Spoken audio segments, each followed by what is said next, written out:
Hello, welcome to Quackalope. Thank you for being here. Today we are bringing you the very first, I believe, example of or preview of Flamecraft by Cardboard Alchemy. Yes, this is a fantastic game. We will have a gameplay coming up down the line. Yep.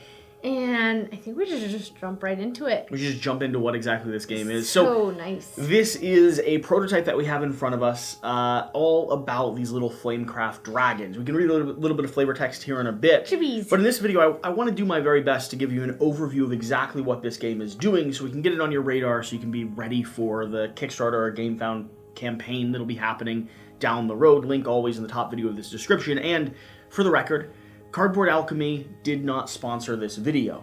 They did send us a prototype to cover, and they did happen to make one of my most anticipated games of last year. Which one? They made Mission Catastrophe. I don't know that one. Yeah, so I'm a little bit biased towards them. I expect great things from them, but I'm also just excited and honored to be able to show off this game as one of the first previewers here. So, we're talking about Flamecraft. Yes. Do we want to start with flavor text or go over some of the mechanics? I'll start with some flavor text. A little bit of flavor text here. All right. Okay. So, Artisan Dragons, the smaller and magically talented versions of their larger and destructive cousins, are sought by shopkeepers so that they may delight customers with their flamecraft. You are a flamekeeper, skilled in the art of conversing with dragons, placing them in their ideal home and using enchantments to entice them to produce wondrous things. Your reputation will grow as you aid the dragons and shopkeepers, and the Flamekeeper with the most reputation will be known as the Master of Flamecraft.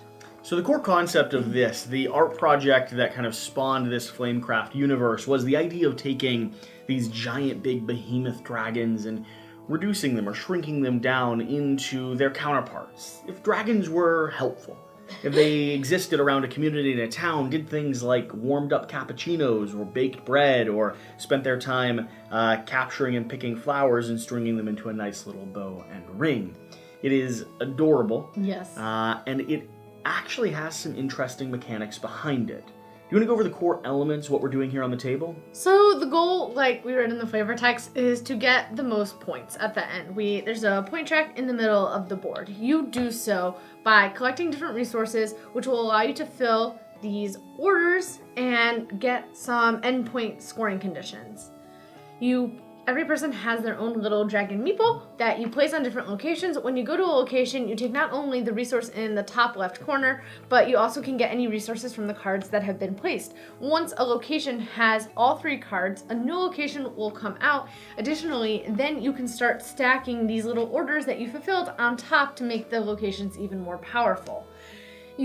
Coins are wild resources. The resources are up there. I believe bread, diamonds, potions, leaves. I'm not sure what the metal, steel, and meat. I think that's pretty much it. The core element of the game, the core gameplay interplay, is going to be moving to a location, collecting the resources from that tableau and whatever dragons are there, or Flamecrafts are there, and then placing down a dragon in that place or completing an order. Like you said, completing an order is going to buff up a region. You also place down these dragons, which on each location you can get different amounts of rewards, per se. Here you can get some points as shown below. Here you get access to some of these end game scoring conditions or some really powerful one-time use cards. And here you get coins. So as you are building up the place to become more powerful for both you and other players, you're also getting rewards along the way. Now, not only that, but the dragons at the location that you place down each have their own standard abilities as well. For instance, the meat dragons here, the red dragons here, place another dragon and gain 1 coin or 1 victory point only. Or Cookie over here, draw 1 dragon from the park, which is going to be our marketplace of dragons. That is how you get more dragons to play. You're going to have a hand of dragons. You're going to be deciding where and how you want to collect resources. You're going to be moving, playing them, all in an attempt to fulfill these various orders over here. Like, we have Wraith Rose, we have Creme Brulee, we have Mystic Mirror, and each of these have ingredients that need to be included in order to score them. Once you bring them over, they're going to lock into your location as well and just make it slightly more powerful for everyone that goes there. Yeah, so you get the bottom points shown below. Some of them give you other rewards as well. And a lot of them have puns, I've noticed throughout the game as we were playing it. Like this is La Flameburger. Or one of the shops is called Draco Bell or Dunkin' Dragons. Potable potions, wishing well. Yeah. This game is going to be full of life and charm and interesting interplay between the players. It really does feel like you're building out this little city or settlement here, moving dragons from piece to piece, and slowly increasing or giving other players more things to use. They're really going to be making a decision between where you decide to try to complete your objectives, where you decide to place down new dragons, giving another player the opportunity to gain more resources, whether or not you make Dunkin' Dragons over here a full bread with like maybe a 1 meat card location where if you go here, you're going to get everything you need to fulfill one of the orders. The main objective of the game is going to be victory points, and you're going to drive endgame by reducing the stack of objective cards and dragon cards over here. When 2 of these stacks run empty, that's going to be the end of the game. Yes. The cards have specific resources, types of cards that you can play here. So that was kind of what you were referring to by making Dunkin' Dragons only bread, or meat. Yeah, well, bread, or meat, and then there's some other dragon abilities that are going to allow you to switch locations with various different dragons, so you have a lot more manipulation and control. Along with that, when you do go to a location where another dragon already exists, if that happens, you're going to have to share a little bit of resources with them. And so there's a little bit of worker placement blocking. There's definitely a tableau building, but it's kind of a tableau that everyone's constructing together from the different region cards, the different dragons that are played down, and the different items that are completed. And then, of course, there's resource management and sort of objective hunting. For us, this fits into a lightweight, I'd say, intro-style game. I could see this on the shelf of kind of big box stores advertised out to the same people that are purchasing Wingspan or Splendor or Ticket to Ride. I would have no problem setting this down in front of a group of people that saw the front cover and said, "Oh, that's adorable," and teaching them how to play. It was light, really it's easy accessible, to teach, and it was cute. fun. Yeah, it was fun. I remember I got upset because I had some win conditions I was trying to meet up towards, and someone ended the game before I was ready. Might have been you. No. Probably. The advanced locations can also have some special abilities that you can do here. So here you can flip a coin. If it was heads, leave it here. Tails, take all the coins here. That's so fun. We didn't have that one pop out yeah, we when did we were not. playing. They all have something interesting. Well, let's look through a few of them. So the natural selection, you can reserve an enchantment card, a maximum 1, gain 2 listed items on it. So these are the enchantment cards. You would get 2 of the items. We have Flagons and Dragons. Pay 1 coin to all dragons here, or gain 1 coin per dragon here. This is cool. Reveal and score one of these cards, one of the special cards, and you can still score it again at the end of the game. So you reveal it mid-game. So you kind of get a chance to get a little bit of extra points. Like imagine if you went here 5 times. Yeah, that'd be awesome. Funky Brewsters. Take a white dragon here and replace it with a park dragon and flame the new one. Outback Drake House. Place an extra dragon, ignoring the type, gain double the victory points or 1 coin listed. Or the last one here, Gnome Depot.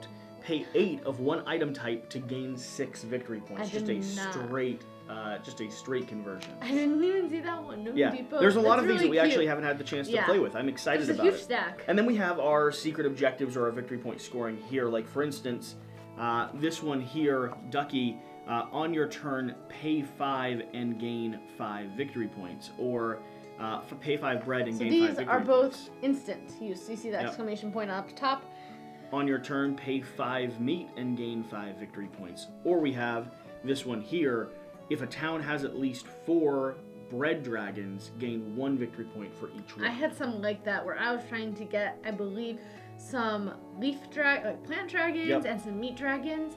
This one, Twinkle, 1 victory point for each shop that has at least 2 enchantments. Nice. And so these are going to be mid-game and end-game scoring objectives. And yeah, that's Flamecraft. Yeah. Based off of the prototype we have now, I'm expecting more customizable miniatures, more artwork, more everything when it comes to Kickstarter, because that's kind of what Cardboard Alchemy does.